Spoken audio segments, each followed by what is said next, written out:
പ്രാർത്ഥിക്കുന്ന സമയത്ത് നിങ്ങൾക്ക് ഭക്തിപൂർവ്വം പ്രാർത്ഥിക്കാൻ സാധിക്കുന്നില്ലേ? നിങ്ങളുടെ മനസ്സ് നിങ്ങൾക്ക് കോൺസെൻട്രേഷൻ ചെയ്യാൻ സാധിക്കുന്നില്ലേ? അങ്ങനെ ഒത്തിരി മെസ്സേജുകൾ കണ്ടിരുന്നു. ഭഗവാനോട് പ്രാർത്ഥിക്കുന്ന സമയത്ത് പല രീതിയിലേക്കും ചിന്തകൾ പോവുകയാണ്, ആ പ്രാർത്ഥനയിൽ പങ്കെടുക്കാൻ സാധിക്കുന്നില്ല എന്നുള്ളത്.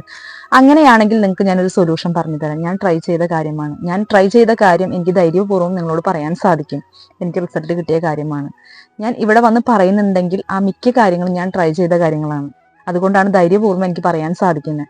നിങ്ങളൊരു നോട്ട്ബുക്ക് വാങ്ങിക്കുക. ആ നോട്ട്ബുക്കിൽ ആദ്യത്തെ പേജിൽ സർവം ശ്രീ കൃഷ്ണാർപ്പണമസ്തു എന്ന് എഴുതുക.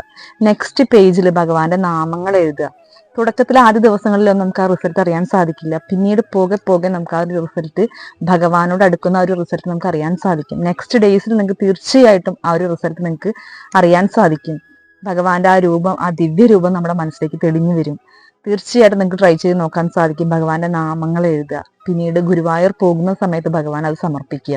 അങ്ങനെ